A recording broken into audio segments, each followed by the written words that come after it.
Então, Deus disse a Noé: Chega! É o fim da raça humana. A violência está por toda parte. Vou dar fim a isso. Olá, bem-vindos! Isto é o Comentário Bíblico João 8:32. E hoje avançamos para uma reflexão que, honestamente, não é nada fácil de digerir. Nem um bocadinho.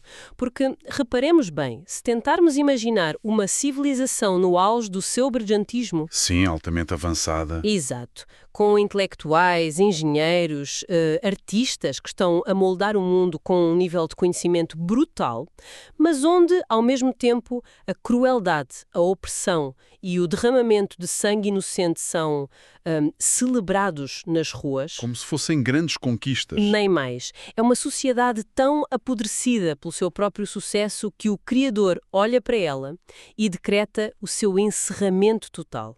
E é para este cenário de uma gravidade extrema que a nossa reflexão nos leva hoje. Pois.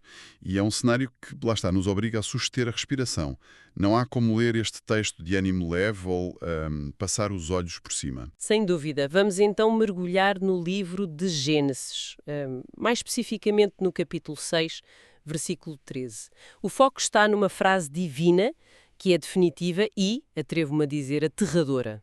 A frase diz: Chega, é o fim da raça humana. A violência está por toda parte. Vou dar fim a isso. É um peso tremendo. É. E a nossa missão nesta nossa reflexão conjunta é precisamente dissecar este versículo denso. Porque, sejamos francos, muitas vezes quem nos ouve, e nós próprios, crescemos a ouvir a história de Noé através de uma lente quase infantil, não é? Sim, sim. Os animais a entrarem aos pares na arca, a pombinha com o ramo... O arco-íris bonito no final. Pois nós higienizamos muito a narrativa. Acabamos por transformá-la num conto de adormecer, quando na verdade estamos perante o momento mais sombrio da história primordial. Exatamente. E antes de chegarmos a essa esperança do arco-íris, temos esta declaração formal de encerramento da humanidade antediluviana. Portanto, o objetivo aqui não é de todo ficarmos pela superfície. Claro que não. Vamos explorar as raízes hebraicas deste texto e cruzar essa análise com comentários de teólogos e pensadores profundos como Ellen G. White, Gerhard von Rad e Klaus Westermann. Queremos, no fundo, perceber o peso real desta sentença divina. O que é fascinante em Gênesis 6:13 é que marca um ponto de inflexão absolutamente radical. Se olharmos com atenção para o texto, percebemos que não se trata apenas de uma observação de Deus sobre o estado do mundo. Não é um desabafo. Exato. Não é um mero comentário passivo do género as coisas estão a correr mal por lá. É um decreto formal. E o texto hebraico original carrega uma urgência que as nossas traduções, por muito boas que sejam, raramente conseguem capturar na totalidade. Então vamos diretamente à raiz do problema. Para compreendermos a gravidade disto, temos de mergulhar na anatomia desse texto hebraico. A frase-chave, que traduzida à letra se aproxima de "o fim de toda a carne chegou diante de mim", no original é Ketz kol basar ba lefanai. Precisamente. Há aqui 3 elementos teológicos comprimidos que são um autêntico soco no estômago. Começando pela primeira palavra, Ketz. Pois, Ketz significa fim, limite ou término.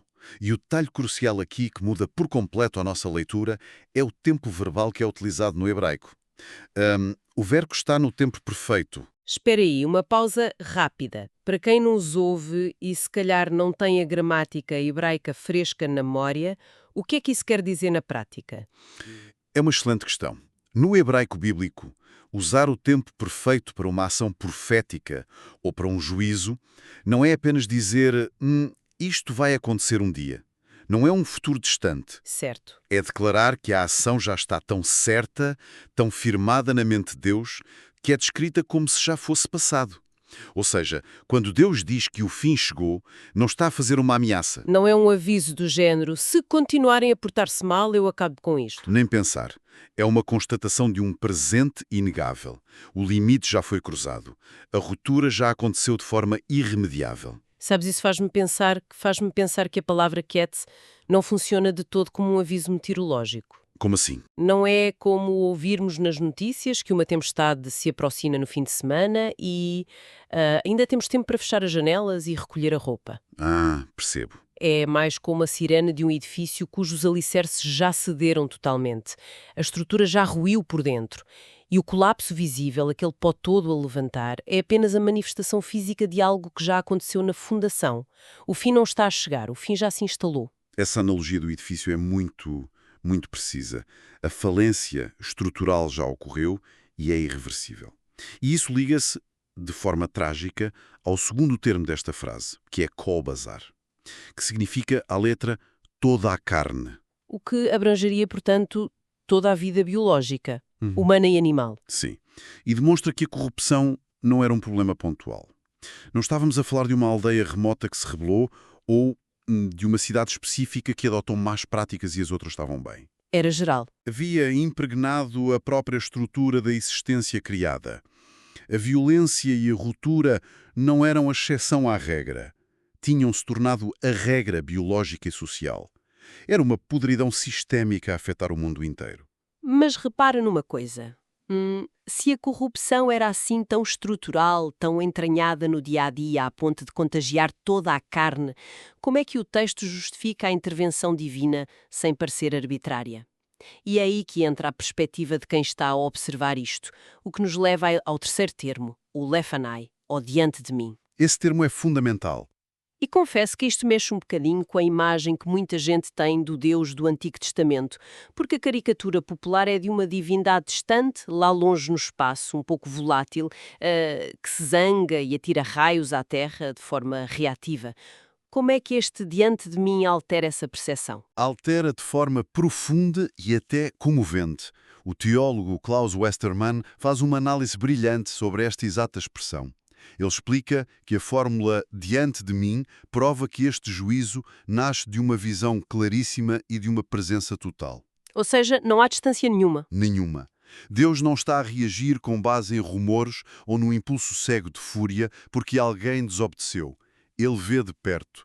Cada ato de brutalidade, cada opressão, cada grito de injustiça, tudo isso subiu diretamente até à presença divina e acumulou-se ali. Portanto, não há testemunhas de ouvir dizer. A testemunha é ocular. Exato. O juízo não é uma reação precipitada. É o resultado incontornável do acúmulo de brutalidade na sua própria presença. Westermann sublinha muito que o juízo divino nasce de um conhecimento íntimo da dor que estava a ser infligida. Deus está plenamente consciente de tudo o que foi feito às suas criaturas. Certo, mas se o olhar de Deus estava assim tão fixo, com essa clareza absoluta, a questão que naturalmente surge é: o que é que ele via concretamente que justificava apertar o botão vermelho do extermínio? Porque chegamos a esse ponto sem retorno. Pois, temos de olhar para a natureza dessa corrupção. Sim, e aqui entra outra palavra hebraica que tem um peso gigantesco no texto, que é Hamas, traduzida nas nossas Bíblias como violência. E é vital clarificar o que era este Hamas. Porque no texto de Gênesis isto não designa pequenos conflitos, desentendimentos de vizinhança ou episódios isolados. Carregam um peso institucional. É sistémico. Muito sistémico. Fala de opressão organizada, violação deliberada de direitos fundamentais e do derramamento de sangue inocente como prática comum. Era a atmosfera que se respirava na época. E há um detalhe linguístico sobre esta palavra que eu acho simultaneamente fascinante e assustador.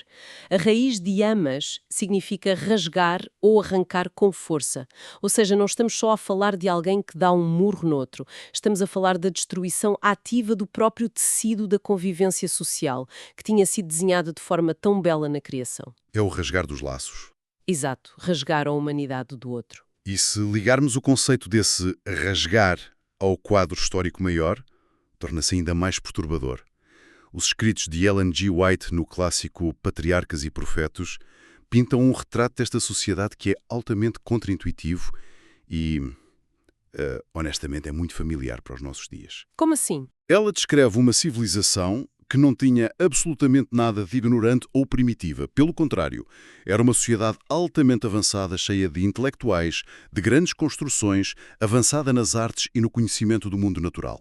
Espera lá, isso parece um paradoxo enorme, porque normalmente a nossa mentalidade moderna associa o progresso intelectual e científico a uma evolução da ética, aos direitos humanos, à empatia. Supostamente. Como é que uma civilização consegue ser simultaneamente genial na sua engenharia e absolutamente bárbara na forma como trata o próximo? A Ellen G. White explica esse desfazamento. Explica perfeitamente, e é aí que reside a genialidade da observação dela. O progresso sem uma bússola moral torna-se na ferramenta perfeita para a opressão.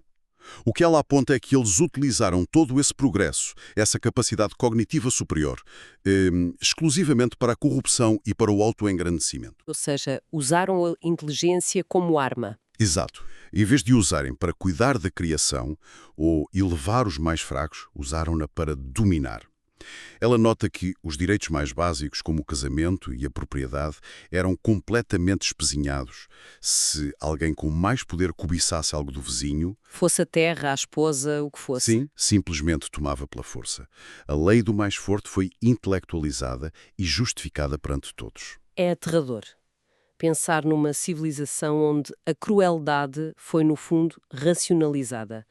Uma cultura onde a brutalidade não acontecia às escondidas, mas era celebrada em praça pública como um triunfo. Aquilo que devia causar repulsa passou a causar aplauso. A bússola moral não estava só partida, os pontos cardeais foram completamente invertidos. Sem dúvida. Mas aqui levanta-se um contraponto importante e é provável que quem nos acompanha já esteja a matutar nisto. Porque, lendo a frio, esta sentença divina de vou dar fim a isso parece implacável, fulminante. Onde é que está a misericórdia neste quadro de destruição total? Como é que se reconcilia o Deus de amor com este decreto? Esse é o grande paradoxo com o qual a teologia lida há séculos, não é? Mas a chave está em não isolar o versículo 13 do resto da narrativa. A Ellen G. White observa que a iniquidade se tinha tornado tão profunda que Deus não a podia suportar mais. É um facto. No entanto, o juízo não foi de todo impulsivo. Ela lembra-nos de uma paciência deliberada de 120 anos de advertência. 120 anos. Paremos um segundo para processar este número. É mais do que a duração de uma vida humana inteira hoje em dia. É de qualquer possibilidade de resposta por parte da humanidade. Foram 120 anos em que a mensagem de recomeço foi pregada por Noé. E atenção, não foi pregada apenas com palavras. Enquanto ele pregava, a arca era construída ali, perante os olhos de todos. Sabes, isso é de uma profundidade psicológica tremenda. Pensemos no que é ter gerações inteiras a passar por um estaleiro gigante, a ver uma estrutura colossal de salvação a ser edificada em terra seca durante mais de um século e a escolher ignorá-la. A fazer piadas, provavelmente. Sim, a racionalizar a loucura daquele construtor. Isso prova que a sentença de Gênesis 6:13 não é a primeira palavra de Deus a uma humanidade distraída. É a última palavra a uma humanidade obstinada. É o fechar de uma porta numa sala onde a humanidade insistiu em não estar. Nem mais. E isso levanta uma questão essencial sobre a própria natureza do amor divino. Porque a paciência infinita perante o mal absoluto não seria amor, seria cumplicidade. Tinha de haver um limite. Tem de haver um limite. Não por capricho, mas porque a perpetuação de um amas desenfreado tornaria impossível o florescimento de qualquer bem. Se Deus permitisse que aquela sociedade brilhante continuasse infinitamente a rasgar o tecido social, a esmagar os vulneráveis, estaria a permitir a autoaniquilação da sua própria criação. Certo. O juízo, lido nesta perspectiva, funciona paradoxalmente como uma medida de proteção. Uma proteção drástica para preservar a semente da própria vida e para proteger os poucos que ainda respondiam, como Noé e a família. É uma perspectiva que muda o nosso ângulo de visão. Mas, tendo nós estabelecido a totalidade dessa corrupção sistémica, deparamos com uma questão estrutural da narrativa bíblica. Qual? Se este versículo decreta o fim absoluto, o encerramento total, por que é que a história não termina aqui? Por que é que não fechamos o livro de Gênesis no capítulo 6 e dizemos, pronto, a experiência humana correu mal, acabou, vamos para outra? Porque o juízo, na grande arquitetura da teologia bíblica, nunca é o ponto final. Nunca. Tem sempre um propósito redentor subjacente. O versículo 13 de Gênesis 6 funciona como uma autêntica charneira narrativa. A estrutura literária que o autor utiliza revela uma intencionalidade profunda. E como é que podemos visualizar essa estrutura de charneira? Como é que o texto se dobra sobre si mesmo? Podemos visualizar da seguinte forma. Dos capítulos 1 ao 6, versículo 12, temos um movimento constante de descenso, Começamos lá no alto, com uma criação perfeita, onde Deus observa que tudo era muito bom. E depois vamos caindo. Lentamente acompanhamos a degradação. A desobediência no jardim, o primeiro homicídio com Caim, a arrogância de Lameque e aquela espiral de vingança. Até chegarmos a este caos moral absoluto e sistémico. É a humanidade em autêntica queda livre. É a tal estrutura do edifício a ruir por dentro de que falávamos. E o que acontece a partir do versículo 13, depois desse impacto no chão? A partir do 13, a narrativa inverte a direção. Inicia-se um movimento de reinício. A destruição que é anunciada é, na verdade, o preparar do terreno para a renovação cósmica. E Noé surge aqui assumindo o papel de um novo Adão. Tal como o primeiro Adão foi colocado num mundo que tinha acabado de ser separado das águas do caos, em Gênesis 1, Noé e a família vão atravessar as águas do dilúvio para emergirem numa terra recomeçada. Há um contraste literário nisso que eu acho simultaneamente belo e dilacerante. Faz-nos pensar na dor do Criador, o mesmo Deus que poucos capítulos antes declarou com tanta expectativa: façamos o homem à nossa imagem, vê-se agora na contingência de dizer: é o fim da raça humana. Pois é. Mas reparemos bem neste retalhe que para mim é o maior milagre narrativo desta secção. No exato mesmo fôlego em que dita esta sentença irrevogável de fim, Deus vira-se para Noé e começa a instruí-lo detalhadamente sobre como preservar a vida, como construir a arca, os materiais, as dimensões, como salvar as espécies. A graça e o juízo coabitam milimetricamente no exato mesmo versículo. É a tensão perfeita entre a justiça que exige um fim para o mal e a graça que providencia um meio de vida. E os comentários de Gerhard von Rad são uma bússola fantástica para entendermos isto. O von Rad explica de forma magistral que a narrativa do dilúvio, ao contrário da leitura comum que fazemos dela, não é na sua essência uma história sobre extermínio. É uma história de salvação. Exatamente. O seu coração teológico não é a morte, é uma história monumental de salvação. Uma história de salvação que, infelizmente, tem necessariamente de passar pelas águas do juízo. O dilúvio não é o objetivo final de Deus, pois não? De maneira nenhuma. O dilúvio e a sentença são apenas um meio cirúrgico. O verdadeiro alvo narrativo, para onde todo o texto aponta, não são as águas a subir, mas sim a aliança que vem seguir. É o capítulo 9 de Gênesis.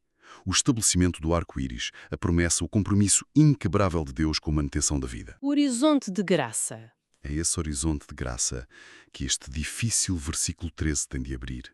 A sentença cria o espaço limpo para que a salvação possa operar, sem a interferência sufocante daquela corrupção absoluta. É quase como se a própria terra, que tinha absorvido tanto sangue, precisasse de ser lavada daquele amas, daquela violência rasgadora, para poder voltar a respirar e sustentar a vida de acordo com o desígnio original do Éden. Onde nós vemos apenas um fim catastrófico, um olhar atento ao texto revela as dores de parto de um recomeço humano. E isso é esmagador. É esmagador porque nos confronta diretamente com a extrema seriedade com que o Criador trata o nosso mundo. Mostra que a vida humana, a dignidade, a justiça, não são conceitos abstratos com os quais as pessoas podem brincar ou abusar infinitamente sem consequências. A intervenção divina assegura, em última instância, que a injustiça e o opressor não terão a palavra final. O que nos empurra, de forma inescapável, para o ponto crucial desta nossa reflexão conjunta. Dissecámos a gramática, a história, o contexto social e a teologia, mas como é que toda esta imensidão cósmica e antiga se aplica à nossa vida cotidiana, aqui e agora? Como é que traduzimos Gênesis 6:13 para a realidade prática de quem reflete connosco hoje, enquanto vai para o trabalho no trânsito ou está em casa? A grande lição prática, a ética profunda que nós extraímos daqui, é perceber a responsabilidade que vem com o amor. Um amor que é autêntico, verdadeiro e responsável não pode permanecer de braços cruzados perante a destruição contínua. Ou seja, amar verdadeiramente o oprimido exige travar o opressor. A neutralidade perante o Hamas não é uma passividade pacífica, é pura conivência. Absolutamente. E há um nível ainda mais microscópico e íntimo de aplicação para nós. Temos de recordar como é que aquela imensa violência sistémica começou. Aquele Hamas, que acabou por encher a terra inteira, nunca começa de um dia para o outro com o colapso dramático das leis. Não acordamos e de repente está tudo destruído. Claro que não. Começa de forma muito subtil nos bastidores da vida cotidiana. Se pensarmos na raiz hebraica de amas que mencionamos, o tal rasgar, o processo não é um grande efeito de bola de neve automático. É mais orgânico e dissimulado. Imaginemos um casaco feito à medida, com um tecido perfeito. De repente reparamos num pequeno fio solto na manga. E puxar esse fio parece inofensivo no início. Ninguém repara, não faz mal a ninguém. E nós puxamos. Puxamos. E são as pequenas escolhas individuais, as atitudes egoístas, pequenas concessões de caráter, pequenos atos de crueldade no trânsito, na forma como falamos com a família, ou simples indiferença perante a dor de um colega. São esses pequenos fios puxados que ninguém considera graves o suficiente para travar. E o grande perigo aí é a habituação. Porque aquilo que é permitido, justificado e desculpado internamente na mente, na dinâmica fechada de uma única família, ou num pequeno departamento de uma empresa, acaba invariavelmente por transbordar para o mundo ao redor. Transborda sempre. Sempre. Se um indivíduo decide rasgar os laços de empatia com o seu semelhante, puxando esse fio, e se milhares de pessoas à sua volta fazem o mesmo em silêncio, de repente, a manga inteira cai, o tecido social desfaz-se. Não por causa de uma grande tesoura, mas de milhões de pequenos fios puxados pela nossa indiferença coletiva. E é exatamente por isso que aquele detalhe do ufanai, o diante de mim que o Klaus Westermann sublinhou, é tão vital para nós hoje. A história do dilúvio lembra-nos que a atmosfera que cultivamos à nossa volta nunca passa despercebida ao olhar do Criador. O mal que permitimos crescer não evapora, ele acumula-se. Mas, e aqui reside a grande esperança, o bem e a justiça que escolhemos praticar também são vistos. O esforço contínuo para não puxar o fio, para não rasgar o tecido, tem um impacto real. E foi esse papel de Noé. Ele foi a exceção num mundo onde a violência se tinha tornado a regra aplaudida. Ele provou que, mesmo imerso num ambiente de corrupção sistémica, é possível escolher outro caminho. É possível preservar os laços.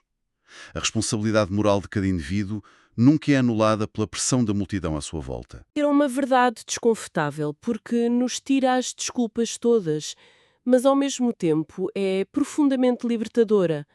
É essa atitude em contramão de Noé que guarda a semente da preservação e permite o recomeço da humanidade.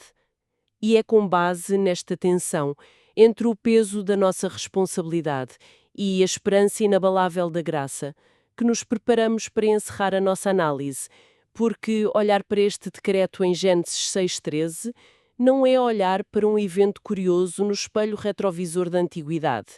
É, sim, olhar para um espelho muito limpo que nos devolve sem filtros o reflexo da nossa própria condição, da nossa sociedade e das nossas escolhas. É um desafio diário. Deixo, por isso, um pensamento final, uma provocação profunda para a meditação silenciosa de cada um de nós que partilhou este espaço de reflexão hoje.